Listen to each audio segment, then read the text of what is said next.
What's happening, guys? Welcome back to another video. So this one's gonna be a little different. Uh, Actually, I wanted to go through and tell y'all everything we've learned throughout the last year. Things we liked, things we didn't like, what we're doing different this year. Um, and just kind of going through because I really want y'all to see that not everything works out to plan, and that's okay. We're just gonna keep adapting and growing as our system grows. Um, but as always, don't forget to like, subscribe, drop a comment, and we're going to go ahead and get started. So, the first thing I wanted to do is kind of touch on the garden a little bit. I have a little list here so I can make sure I go through everything. So, the garden was underwhelmingly horrible.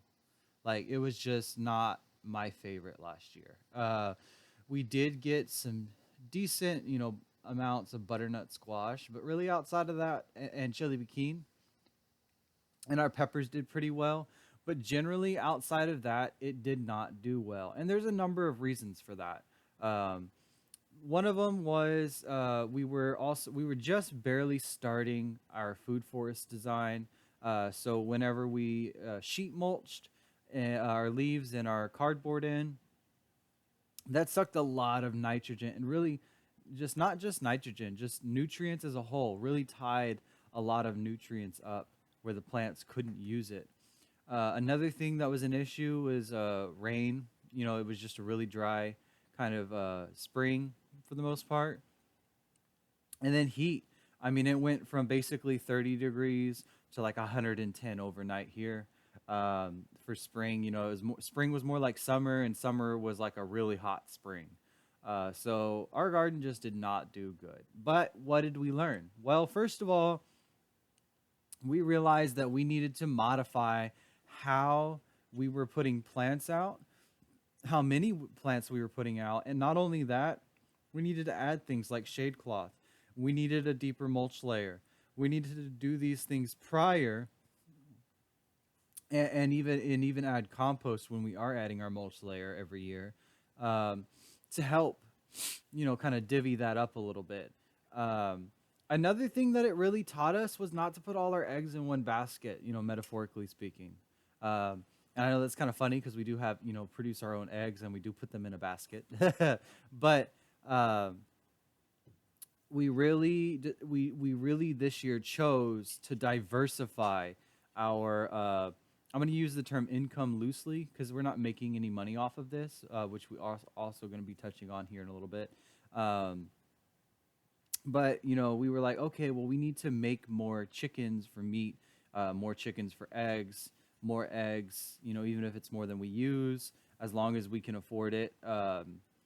We also added rabbits this year, and of course we also started the aquaculture. We really diversified our output, so that way our input and where our input's still pretty minimal.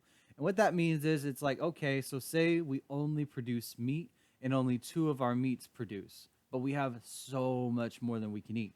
At least now we can trade and barter that excess for what we're lacking. So this year, say the garden doesn't do good, and our rabbits do phenomenal. They produce well over what we need. We take the excess, we'll trade that for the extra veggies and produce that we need, and now we're kind of ending out about even. Um, or if the garden does phenomenal and maybe the meat doesn't do good, we can still trade. So we still have value, even if it's not right where we want it. And another thing is we really started getting into trees and bushes, shrubs. Um, I really realized that veggies are not the only thing we should be producing, which I know we already wanted to do a food forest, but it just gave us a little extra initiative for that, you know, going forward. Another thing is the chickens. So this has been a very interesting bout for us. We did get an incubator. We have used broody hens before.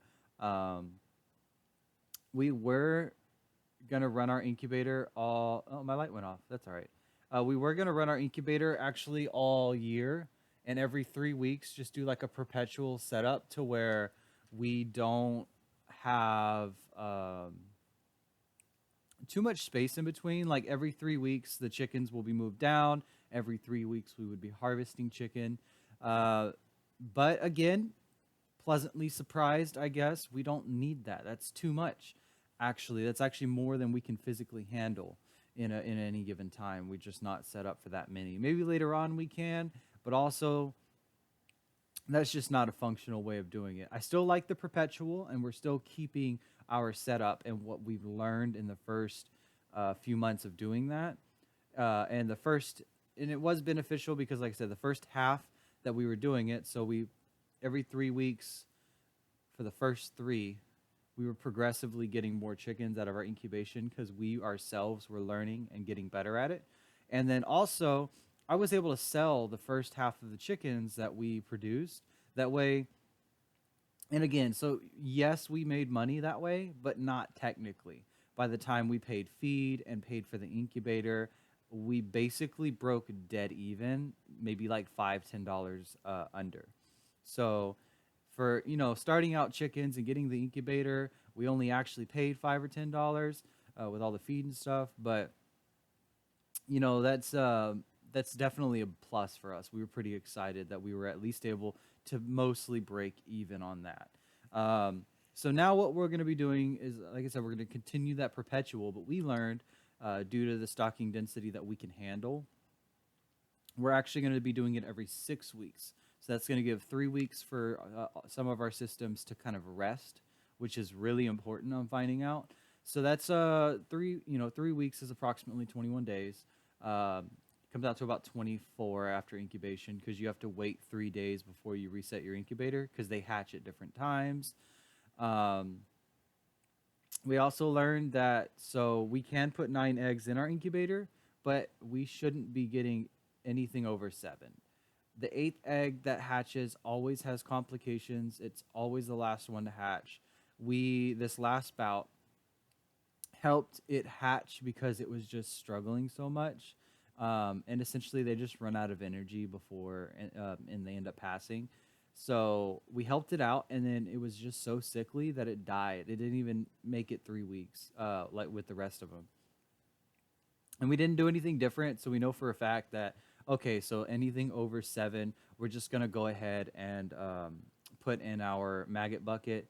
I mean, they're going to pass away either way, so I'd much rather it be like they go to sleep instead of like some crazy disease that can infect our flock. And by putting it in the maggot bucket, that's going to help neutralize that situation. And by every 6 weeks, we'll basically have approximately 30 chickens in our run at any given time, which is right around where we want to be. And with the way the rabbits are going, I'm not sure how much we're going to end up with. So we don't want to end up with so many chickens and so many rabbits that we can't afford their feed.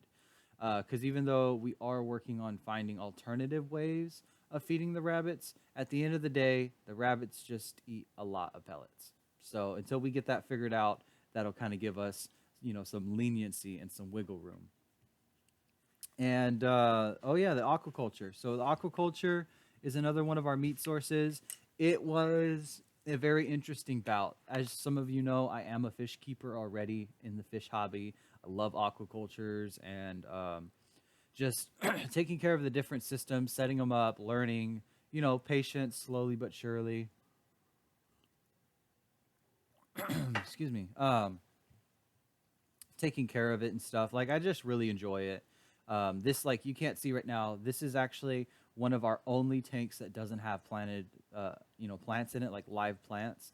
So we're actually working on developing really intense and self-maintenance systems over time. But our outside aquaculture, it just did not go very well. We essentially put 30 catfish in. They all died.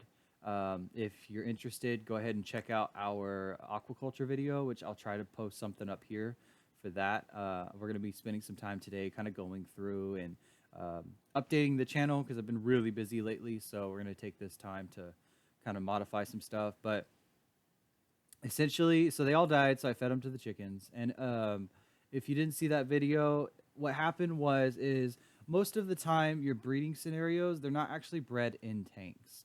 They're actually bred in they're in tanks, but they're like wild live tanks, so like stock tanks that animals would traditionally come and drink out of. So it's a very natural, already pre set up and determined environment.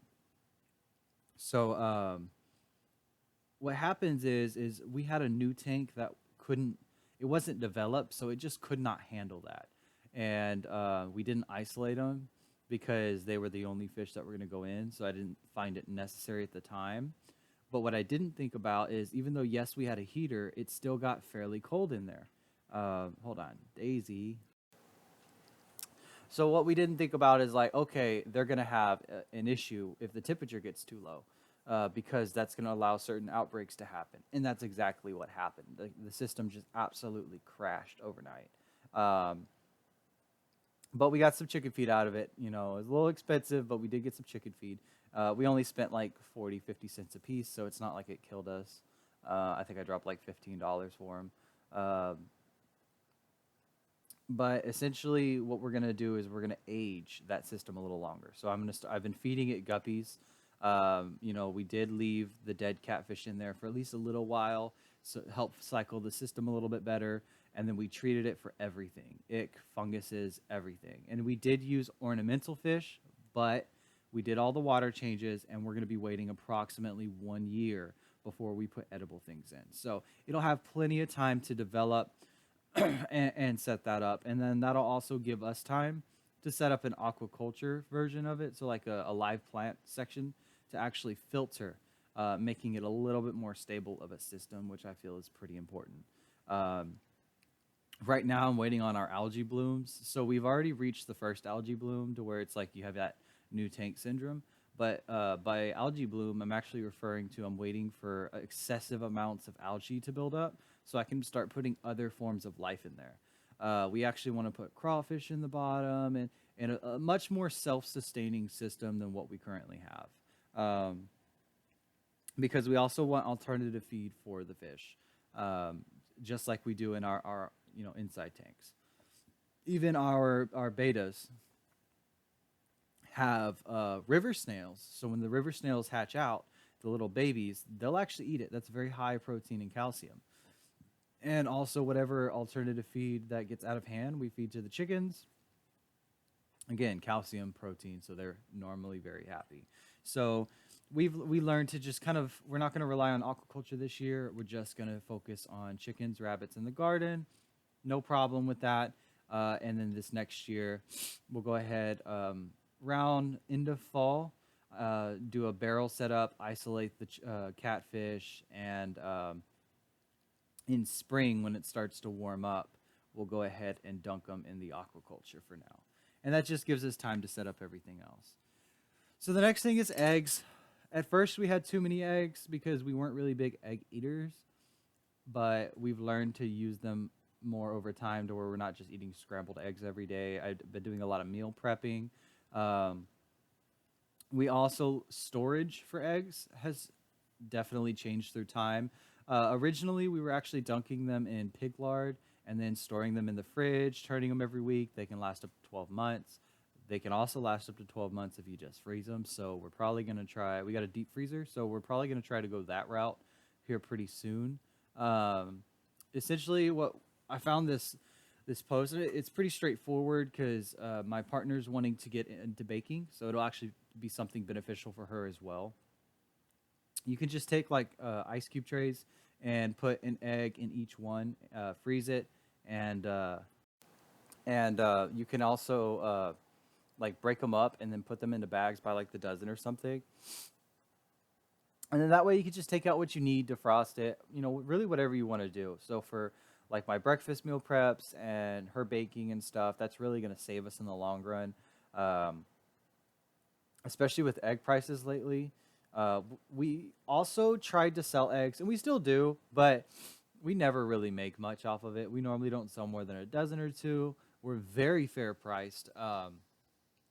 So in our area, it averages $6 to $10 for a dozen of farm eggs. We just do $4 and $3 if you bring us the carton back, because the cartons are like $1.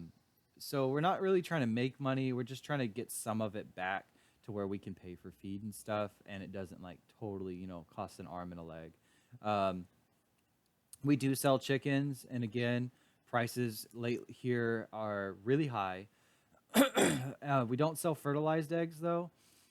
I just feel like it's easier to just sell the chicken, and it's a whole lot cheaper that way. Because like otherwise, it's like $3, $5 an egg, or you could just wait. I'll incubate them for 3 weeks, and then they're like $5 a chicken. And we only did $5 because it offsets. We're not very likely to. Please get down, honey. We're not very likely to actually sell many small ones. That's why we have them priced that way. Most of the ones we sold were actually 6 weeks old at $10. But that $10 carries from 6 to 12 weeks. There's like a 6 week window or 3 to 6 week window. And no, actually, sorry, I do apologize. From 3 to 6 weeks is $8, and then from 6 to 12 is 10. That's what it is. And so 0. So after hatching to 3 weeks, we ask like $5. And like I said, normally we don't sell more than 1 or 2, but it's generally just enough to cover feed. So it kind of works out for us. Another thing that we learned is the like I said, the rabbits.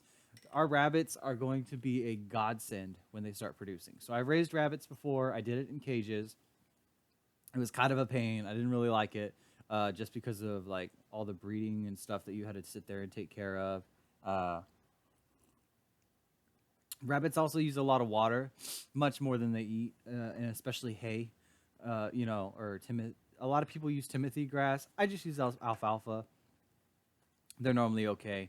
Make sure, like when they were in cages, I had to get 2x4 untreated, throw that, or sticks and stuff, and throw that in their cage. And then the hay, by the time they're eating it, it all falls through the cage. And keeping water off their feed. They only have like a 2-foot section to run around, so they don't get very big. In contrast, mostly like kind of fatty tissue. In contrast to their colony counterparts. And so I'm really pleased with the way the rabbitry is set up. That's definitely something we plan on keeping. We did have like 1 or 2 dig outs at first. We modified their burrows, and then they've been happy ever since. The capability is definitely there, and if we can produce enough rabbits, I would actually prefer it because they have the highest feed conversion or the lowest feed conversion ratio available. And that's actually stuff that people are interested in trading, like pound for pound of other things. So I can get beef at like a quarter of the price to me by simply trading meat. And that person's also at a win because now they don't have to eat like hundreds of pounds of beef. There's some rabbit mixed in, or other things. Even if I traded up, say I traded for a bunch of goats, and then we held on to some of the goat and then traded the goat meat, which has a similar feed conversion ratio to cattle or lamb. I think this year that's going to be like a godsend, so to speak. Excuse me. Another thing is venison. So venison was a pretty interesting thing that we got this year. We didn't get much, but we started sourcing people that were like, we're just trying to, I don't remember the exact name of it, but essentially landowners, especially if they're, breeding and trying to raise a certain, like in a high fence area of like white-tailed deer in our area, they have to shoot and cull what's called the culls. So that, maybe they don't have as big of a rack. There's nothing necessarily wrong with them, or maybe it's an old doe, so they're just trying to drop them and get them out of the way. And that's something that a couple people can get together, break down the carcass pretty quickly, and spread that out amongst everyone. That's been a very nice experience. In fact, it also led us to start wanting to do pigs as well in that aspect, because it's free meat to us outside of a little bit of work, and I'm not scared of just a little bit of work. The other thing is pets. The pets were kind of an issue this last year. We don't plan on getting any more, and if anything, over time, we would like to start having less. I really do like pears.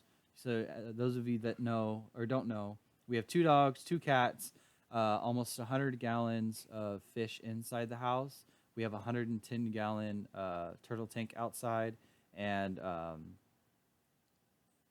let's see, I think we have I think that's everything. And then of course we also have our homestead. Now the cats are great, and I really like them because they've been hunting mice. So we actually had a mice problem there for a little while, but every time the mice kind of get like a little cocky, like, oh, I'll be fine, and they run through the house, the cat's just in them right there. So that's been very pleasant. So I haven't been as worried or having to care about poisoning, and we're definitely not getting as much damage as when we were using poison. So that's been a nice bonus. But the dogs have been kind of a killer. Um, we have a chocolate lab, and then we have like a little terrier mix. I think from now on we're just gonna have the one terrier mix because my parents also live on the same property, so they have a dog and a cat as well. So I'm thinking about just including what they have as a pair, because the terrier has been a very pleasant experience, but the chocolate lab, even though she does great, she's not that great for protection, and she doesn't really hunt anything. So her overall purpose, she's not necessarily a working dog. So maybe I should rephrase. It's not that we don't want any more pets. We would much prefer our pets to be working pets over anything else. And we love our turtle, but I'm seriously thinking about like just putting it out back somewhere because like it's not my favorite. We don't hang out as outside as much on our porch as we used to. We actually hang out on our other porch now, so it's like we don't really get to see the turtle. So I think whenever our turtle passes, or if I just get a wild hair, I'm gonna go ahead and just move the whole tank out towards the chicken coop, so we can get a little more benefit off of the system that's there. Not that we're gonna get rid of the turtle, because we got a turtle with like, I don't know, like a 2 to 5 year supply of food, so it's like not hurting us at all. But I would like to get more use out of it for sure. Um, the other thing is time. So yeah, we could do a lot of things for free, and we did this last year. I was pretty proud of us, but it also takes a lot of time that you just can't factor in. So like the food scraps, just yesterday actually, I spent like 2 or 3 hours just driving around town.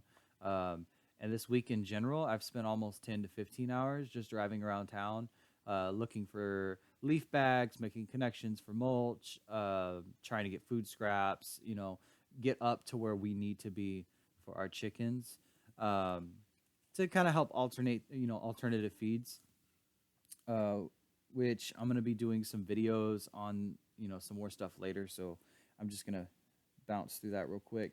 The other thing is systems. I love building systems. I love building our mostly automated systems. It was so much fun, but I am dead drop tired. I don't want to build any more systems right now. I'm really happy with what we have. I am technically building systems, but not as much in depth. So I do build the majority of these systems by myself. It's just a lot of labor on top of everything else I already do. Um, so I would definitely say the best experience I've had is actually building the system before we had the animals. So you're not as much of a rush. You're not having to push yourself as hard. It's a little more enjoyable.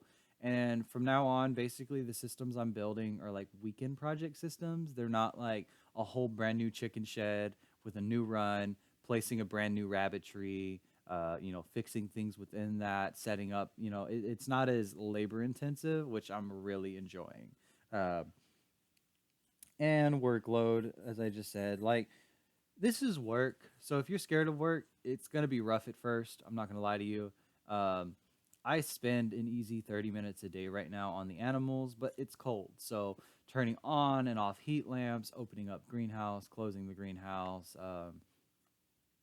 We also, on our pets, we just added a doggy door to make life easier for us. So our squirrel problems kind of, declined. And they also hang out with the chickens, so they're like been protecting our chickens and stuff, which is nice. But really, just don't be scared of work, because it's just the name of the game. The other thing is mulch. So we were excruciatingly behind on mulch. So if you've seen my other videos, some of the older stuff, the chicken run was just like empty. Like there was just dirt. There was nothing there. The rabbitry was just dirt with wire set on it. Like we had nothing. Um, in the fall, beginning of winter, everyone's working leaves. Get some. start, that's what we've been doing. We've been just trying to get everything we can. I think I've gotten about 4 or 5 truck bed loads full of just leaves that we dumped in the chicken coop or the chicken run. It has been a godsend. And we may have actually got someone that's willing to haul in mulch for like trading and bartering, which is going to be awesome because he's willing to haul in actual like wood chips with a dump trailer regularly, as long as we trade and barter something with him. It doesn't have to be too crazy amount, but I mean, instead of selling eggs, I'm willing to barter and trade those eggs. And even though maybe we're not making money, we're saving an insane amount because of the chicken composting, which again, I'm going to be doing a video on today. So the other thing we really messed up on last year was pollinators. You really need to spend time on pollinators before you spend time on plants. So there was this godsend of a plant. If you have it in your area, use it. Get it. I do not care what it costs. Trust me. They're normally pretty cheap. And they're maintenance free, essentially. It's what we got were salvia plants. So like there's like this red flowering one that we got, but my favorite was a blue mystic spears, and it sends these long flower shoots, like I'm not playing, about almost a foot long, and it attracts every pollinator you can think of. Bumblebees, the wasp pollinators, butterflies, I mean everything. There's not a whole lot that they don't attract, and if they don't, you can put something else that does. At the beginning of this last year, outside of the plants that died from the heat and all the other issues I was talking about in the garden, the big thing that we ran into is we just didn't have pollinators to make the fruit. So we had these plants that would not produce because they weren't being pollinated. And we didn't have time to sit there and go every day and pollinate and pollinate and pollinate. I put one like little blue mystic spears out, and boom, like overnight we already were in production. That's where our squash and some of our tomatoes started coming from. So like that's, if you have time, do not skimp on your flower beds, because they don't have to be in the garden. They, as long as they're on your property, spend some time, grow some flowers, wake up in the morning, drink your coffee, smell the flowers. So that way you can enjoy it, and you not only will your local environment enjoy it, but you'll definitely appreciate that later on. The other thing is income. I just wanted to touch on that real quick. You are not going to make money homesteading for the first few years.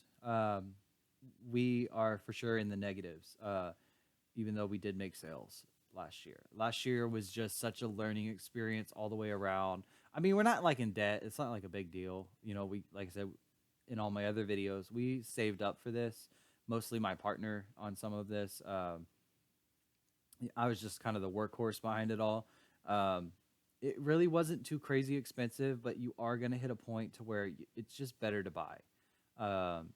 We like the incubator. I'd rather just get a known working incubator for $60. In 2 years, I think we saved up $500 to make our aquaculture. Is it a steal? Yeah, that is a steal. I mean, that's a $2,000, $3,000, $4,000 system I got back there. But 500 is still nothing to gawk at. Like it's a decent little chunk. And then like we're saving up for a little wood chipper right now, just like something small, electric, like a little $100 one, but still that's $100. Tax return season's definitely been a save for stuff like that, because you can save up a large amount of stuff without it affecting your bills too crazy much. So we're definitely using stuff like that to kind of bring in our new systems like that. But that way, at least now we can produce, I can trim trees and, save, instead of, we have a city dump. So instead of using a city dump, we can actually keep everything on the property now. I'm going to start stacking wood, a little bit more work, but not quite, because I'm not having to sit there and stack everything out front. I'm just going to stack it right here, where I'm cutting it down.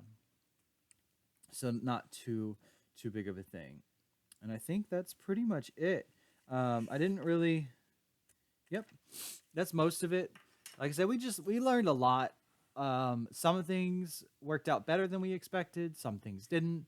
Um, Definitely, we've been increasing our knowledge on some stuff. Like I said, we're gonna be doing some videos later today on that. Um, we just don't. Uh, I don't know. We're just not working as much as we used to in terms of on the homestead. It's starting to take care of itself, which is a very pleasant thing. We still have to start seeds and I mean, like the standard stuff that you do anyways. Kind of check on your chickens. We don't really take care of them that much. Like I said, they take care of themselves. Once every couple of days, we gotta give them some water and some feed, but at best. But normally, it's just we're just kind of hanging out with them, talking to them, petting them, stuff like that. So that's pretty much it. Uh, we'll see you guys in the next video. As always, don't forget to like, subscribe, drop a comment. I hope you guys have a great day. Peace. Be kind out there. And like I said, we'll see you.